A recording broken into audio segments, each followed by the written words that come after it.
In today's video, I'm going to be sharing with you all of my luxury purchases of 2024. I appreciate it's February now. I'm probably a little bit late to this wrap up of the year, but we are here. The list isn't exhaustive, but it is very exciting. I've got a couple of bags to share with you. I've got a couple of vintage purchases as well, a pair of shoes and some clothing bits. And so let's get cracking. Actually, before I do, just a little bit of context as to how I approach the whole luxury shopping thing, just because, you know, extremely high price tags and whatnot. So I keep an ongoing wish list of bags and pieces that I'm particularly after. It's mainly centered around bags and accessories. I just can't justify buying any sort of ready to wear pieces. And I have previously published a lot of those wish list videos on my YouTube channel. I think I started publishing them about a few years ago, 3 years ago now. And so some of these entries and some of these purchases that I've finally made will not be a surprise to a lot of you. Some of them might be, because I have toyed with the idea and annoyed you all with my back and forthing on the blog and whatnot. But I typically wait until I hit a milestone or something happens in my life in order to justify said purchase. So that's some context for you. There is a little bit of thought and consideration behind it, because I just can't go out and just buy the stuff that I want willy-nilly. I'm sure that's probably the case for you too.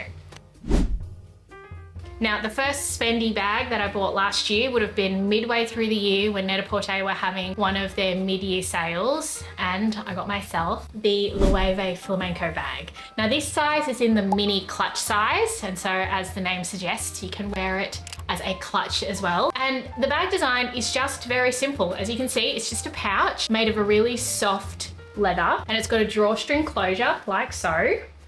Really simple in its design, so cute. I just love how minimal the design is. For me, this is very much channeling the essence of old Celine and Phoebe Philo. I think Loewe is now my new favorite bag designer because of this. And I treated myself to a lime green bag. I know this is very out of character, but if you've been following along with my style evolution on the blog particularly, where I've shared a lot about this. So in the last 12 months or so, I have been really embracing color. And I think accessories is the perfect way to inject a bit of color, because my wardrobe still has a lot of neutrals, and so adding a pop here and there just adds so much interest to your outfit. I really, really love it. And lime, I know, is a little bit out of left field, but I think that it matches with my skin tone quite well, and so for me this has been a bit of a winning purchase. Now, this bag comes with a crossbody strap like so, and so you can style it as a crossbody bag or as a clutch. We love a multifunctional bag here. This is their old season design, and so that's why it's got the embossed logo. I know that the new season design now has the Loewe branding in the middle here down the bottom. I think it might be gold foiled or something like that, but because it was old season, I was able to take advantage of the old prices before the price hike, and I managed to get this one on sale too. And so this was a purchase that was just made for me and really just so satisfying. I received a notification from Net-a-Porter and I pounced as soon as I got the email. I'm pretty sure I secured the last one. By the time I shared it on my Instagram, it was gone. But hopefully that's inspiration to you, just to save things onto your wish list so that you get those notifications and then you can pounce, because it really does pay off.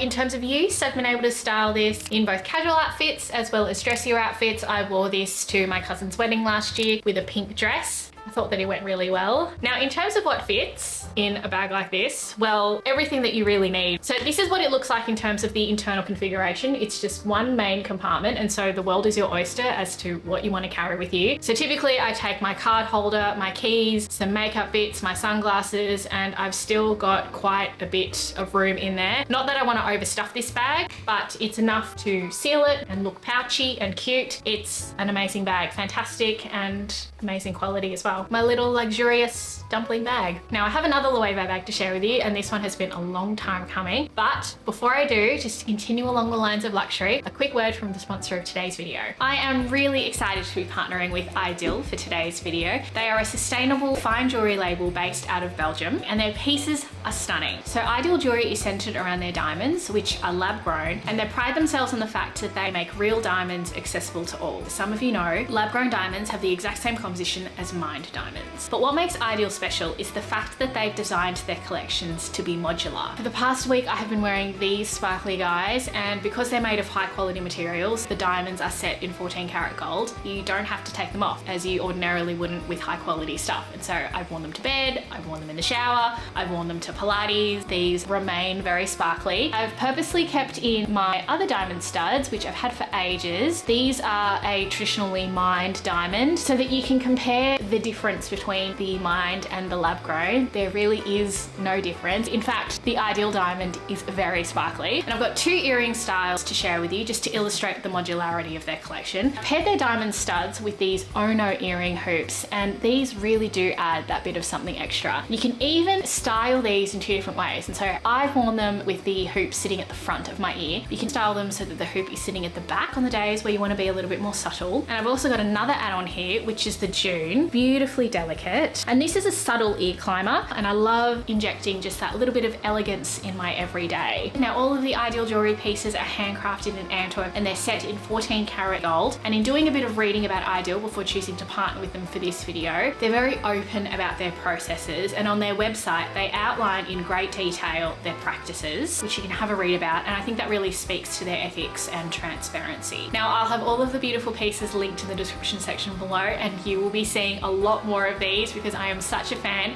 Thank you so much to Idyl for supporting my channel. Now let's get back to the luxury purchases. Okay, so first off, this bag purchase has been years in the making, and I'm so sorry for annoying so many of you who have been following along with this journey of like, yeah, I'm gonna get it. No, I'm not gonna get it anymore. Yeah, I'm gonna get it. No, it's not for me to, yes, it's finally in my life. It is my Loewe puzzle bag. Finally. So for those of you that were spared from my over analytical posts on my blog about, you know, loving this bag and wanting to get this bag, it was always a matter of when I would get this bag, not a matter of if. I always had my heart set on it. I was waiting to reach a significant milestone in order to justify said purchase because the price tag is quite hefty. So in the meantime, I would pop into the Loewe boutique and try it on constantly, like over the years, try it on in different sizes. I had my heart set on getting the tan version of the bag. I never really set my heart on a particular size. I found the mini size a little bit too small, and the small size, which is the size up, was a little bit too big, but I thought that I would, you know, make that decision when the time came. Anyway, significant milestone was reached. I was fortunate enough to score a promotion at work. And then when it came time to, like, you know, yes, buy it and justify it, I just wasn't vibing it. I thought that the small size would be a bit more appropriate in terms of like what I like to take with me in my bags, and I'd read so many positive reviews about the capacity, but I just found that it was too boxy and structured, and so I completely ruled it out. And I got myself the Gucci 1955 bag instead, which is in my collection. I love it, absolutely no regrets. But then Loewe released the Puzzle Edge bag to replace the Puzzle bag, and the Puzzle Edge is designed in a much curvier shape as opposed to the structure of the original bag. When I tried it on, I really liked it. I think it resolved the structural issues I had with it being too boxy, and I actually preferred the Puzzle Edge. When I posted about that on my Instagram stories, I received so many DMs from a lot of you talking about how like the original puzzle is a real flex in craftsmanship. If you're a true Loewe fan, then you would want the original one as opposed to this newer version, which is designed to cut a bit of corners. Yeah, I know all about that, but I just can't help that I like the shape of the rounded Puzzle Edge. That's what set my heart into flutters. I already know this, thank you for the lesson, but I'm just going to reject those teachings for aesthetics. And then fast forward to October last year, where we traveled to Japan as a family. I spotted this bag in Isetan in Shinjuku in this amazing color. I think this is called Sahara, and I've been on a real yellow spree recently, and I just love the color. I think this had my name written all over it. Also, the AUD to Japan yen conversion was fantastic, and I went ahead and I did it. I came back with a huge dent in my wallet. Now, if there's enough interest, just let me know in the comments or wherever it is that you want to keyboard warrior me, then I will do a comprehensive review of this bag in terms of like use and how much I've worn it. I only got it in October, and I'm being very careful with it at the moment because it's still shiny and new, but I have worn it a couple of times in dressier looks as well as casual looks. I just think that it's one of those bags that will just go with everything, but I don't see myself getting rid of this bag. I love it. It's been such a huge build up. I'm so happy that it's in my life. And again, my apologies to those of you who have tracked along my progress on the blog. dog. It is here, she is home, she accepts me for all that I am, and we are very happy to be together. So the next items are probably one of the most satisfying luxury purchases ever. They are 2 vintage Burberry coats that I managed to pick up while I was in Japan. Now, I had read about their vintage shopping situation, and so I was well aware of the abundance that would be awaiting me. But when I got there, I just don't think that I appreciated how good it would be. You have to go. Now, we were on a family trip, and so it wasn't a shopping trip for me. So I only managed to carve out an hour to go vintage shopping. We had a week in Tokyo, and then we had the second half of our holiday in Osaka. I had no time in Tokyo to do any vintage shopping. Tokyo is just very big. Ducking out for an hour is just not a possibility unless, you know, your accommodation is right above said vintage store. And so I managed to find some time in Osaka. I did a bit of reading, and I made a beeline for this vintage store called 2nd Street Shinseibashi, and they've got several stores around Japan. And oh my gosh, they had 2 racks of just Burberry vintage coats, and they're all mixed. So all the men's and the women's styles are all just mixed together. I have no idea whether the ones that I have bought are men's styles or women's styles, but I just love how they look on me. They're a little bit oversized. They have the dropped shoulder situation, which is exactly my vibe at the moment. I wasn't after one of their double-breasted trench coats per se. I wanted a matte coat. That's very much what I'm enjoying wearing. And Japan have very strict laws on selling fake goods. And so I knew that going to a shop meant that I was going to get something that was legitimate. And in doing a bit of reading on Reddit, which is a little bit crazy to navigate, I was able to just double check that what I was buying was legitimate. And so the things that I looked out for were, you know, the lining matching up, the fact that it's got the labels like in the right pockets and things like that, the label that they were using about 30 years ago. And so these trench coats are both about 30 years old, but they're in amazing condition. I'm so happy with them. I've managed to wear the beige one a few times already to work, but you know, by the time I arrived home, we'd started summer. So, you know, been embracing any time it's been cold to be able to wear these. The navy one I've yet to wear,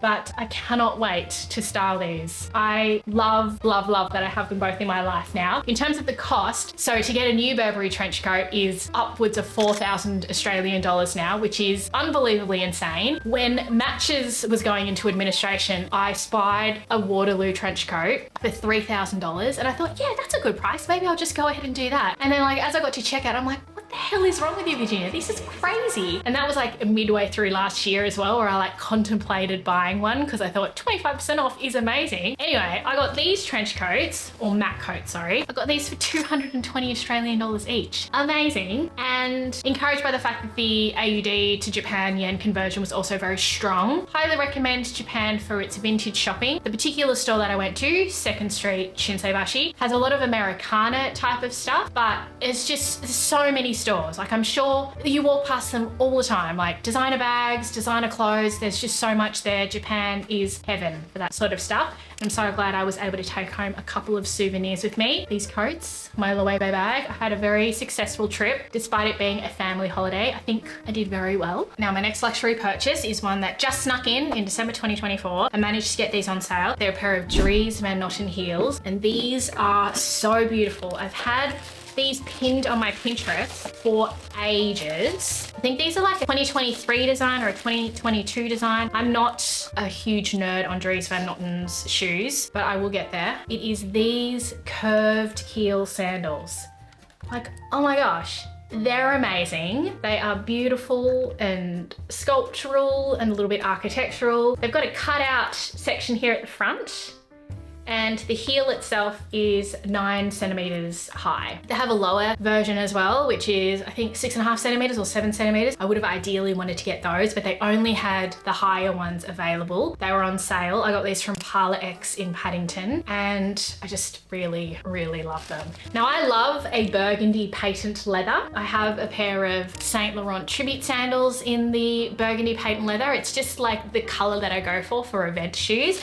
So these will strictly be like my going out event shoes, just because they are not the most comfortable. They've got this like thong action in the middle here, which isn't the most comfortable design feature. I'm not huge on that, but it is something that I will bear for the sake of beautiful shoes. So these are very much in the same category as my Manolo Blahnik Maysail Mules, which are just beautiful Carter bar shoes. These are very similar, probably a little bit more comfortable, but I have a few of those on rotation, admittedly, shoes that are not very comfortable but are beautiful. And this I've added to my collection. I see myself wearing these for many, many years. They look great just with a very simple ensemble because the shoes make such a great statement. And I'm very, very pleased that I managed to get them on sale. They only had one pair left as well in my size. It had my name written all over it. And finally, just to round out this video, I've got a few clothing bits and bobs that I added to my wardrobe last year that I have really loved. And I guess they fall in the designer category just because of these designers. So the first is Loewe, which is a very well-known Australian designer, and they're known for the really beautiful, fun, bold prints. I managed to go to their sample sale last year.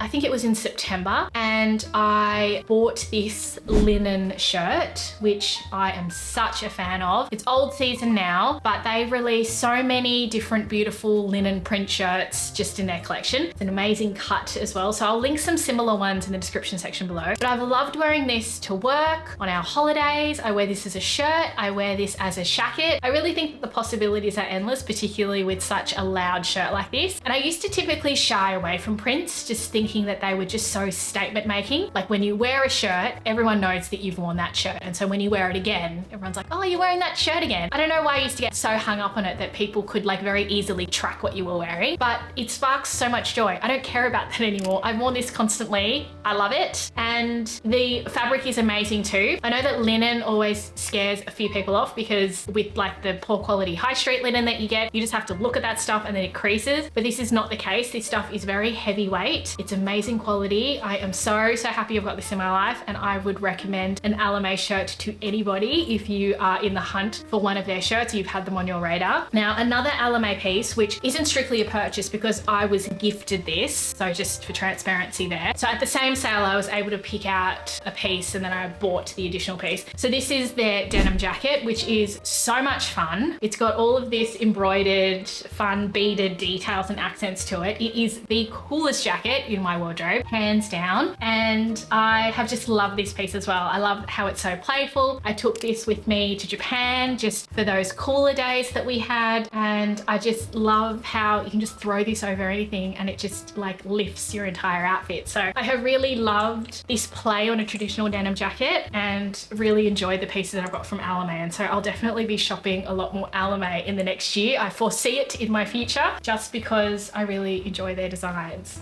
And finally, I have a few pieces here from Anaquan, which I know has been a label that has been well established in the Australian designer space, but I only paid a visit to their showroom for the first time last year, and I picked up this butter yellow vest. I bought this, I love it. I have worn it so many times. It's pretty much an extension of my personality now. I bought this and I bought the Penelope knit dress, which is their brown knit dress, and that has been a design that has been a bit of a mainstay in their collection for a very long time. They always release it in so many different colors. I wore a couple of their dresses over in Japan. I just really think that Anaquan does basics so well, like in such an elevated way, such good quality. I really feel like their price tags are justified, and I have gotten so much joy out of wearing their pieces. I know that there were a few sort of similar alternatives of this butter yellow vest. Like I think Forever New did one, but I really think that if you can, you should invest in the real deal because Anaquan's fabrics are amazing and the cuts are incredible. She really understands the female form. And I think popping into the showroom and actually seeing just how everything was laid out and the knowledge that they have from like their e-commerce department, I was very impressed. And so very happy to continue supporting the brand. I don't know whether my wallet is, but yes, Anaquan has been an amazing discovery of mine in 2024. And that's a wrap, guys. Those are all of the luxury things that I added to my wardrobe in 2024. I hope you enjoyed this video. Thank you so much to Idyl for partnering with me. If you haven't noticed, they have been blinging up the video. I will have all of those pieces linked in the description section below, and I will also have all of the pieces that I've featured in this video linked below as well. I forgot to mention when I talked about this Loewe bag that there are some dupes that I have found from the high street that I will also link for you as well, and they look pretty good. I've seen them from COS and a few other places as well, and so I'll make sure that I link those because I appreciate that the new price of this bag is a little bit nuts. Thank you so much for spending the time with me. If you enjoyed this video, then you know what to do. Do the usual clicky, like, subscribe stuff, and I will see you guys in my next video. Bye!